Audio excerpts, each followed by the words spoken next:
പാലക്കാട് ഉപതെരഞ്ഞെടുപ്പിലേറ്റ കനത്ത തിരിച്ചടിയിൽ ബി.ജെ.പി. സംസ്ഥാന അധ്യക്ഷൻ കെ സുരേന്ദ്രനെ കൈയൊഴിഞ്ഞ് വി മുരളീധരൻ. തോൽവിയിൽ മറുപടി പറയേണ്ടത് കെ സുരേന്ദ്രനാണെന്ന് മുരളീധരൻ പറഞ്ഞു. സുരേന്ദ്രനെതിരെ പരസ്യ വിമർശനവുമായി മുതിർന്ന നേതാക്കൾ ഉൾപ്പെടെയുള്ളവരും രംഗത്ത് വന്നു. സുരേന്ദ്രനെതിരെ പടയൊരുക്കം ശക്തമാക്കിയിരിക്കുകയാണ് എതിർപക്ഷങ്ങൾ.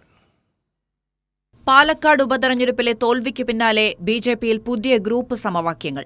സ്വന്തം പക്ഷത്തായിരുന്ന കെ സുരേന്ദ്രനെതിരെ പരസ്യമായി വി മുരളീധരൻ രംഗത്തെത്തിയത് ബി.ജെ.പിയിലെ പുതിയ ഗ്രൂപ്പ് സമവാക്യങ്ങളിലേക്കുള്ള സൂചനയാണ്.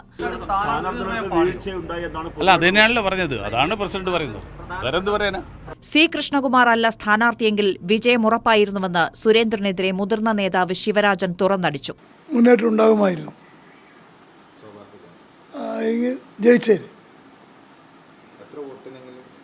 ഓരോ വോട്ടിനും ജയിക്കും. ഇപ്പോഴും അതിൽ ഉറച്ചു നിൽക്കണം. സുരേന്ദ്രനോ സുരേന്ദ്രനാണെങ്കിൽ ഓരോ വോട്ടിനും ജയിക്കുമായിരുന്നു. ഇന്നത്തെ അന്തരീക്ഷത്തിൽ ഈ രാഷ്ട്രീയത്തിൽ എല്ലാവർക്കും അധികാരം സ്വാഭാവികമുണ്ടോ? അത് കൃഷ്ണകുമാർക്കും ഉണ്ടാവും, എല്ലാവർക്കും ഉണ്ടാവും. എന്നാൽ ദേശീയ നേതൃത്വവും സംസ്ഥാന നേതൃത്വവും അംഗീകരിച്ച സ്ഥാനാർത്ഥിയായിരുന്നു താനെന്ന് സി കൃഷ്ണകുമാറിന്റെ മറുപടി.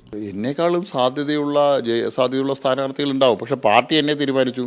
ഞാൻ പാർട്ടി തീരുമാനം അംഗീകരിച്ചത്. ഇത് എൻ്റെ കുടുംബകാര്യമല്ലല്ലോ. പാർട്ടി എന്നെ മത്സരിക്കാൻ തീരുമാനിച്ചു, ഞാൻ മത്സരിച്ചു. വി മുരളീധരൻ കൂടി കൈവിട്ടതോടെ കെ സുരേന്ദ്രന്റെ അധ്യക്ഷ സ്ഥാനം തെറിക്കുമെന്ന കാര്യം ഉറപ്പാണ്. എന്നാൽ ഉപതെരഞ്ഞെടുപ്പിന് മുമ്പുള്ള പരസ്യ പ്രതികരണം ശോഭാ സുരേന്ദ്രനും തിരിച്ചടിയാകും.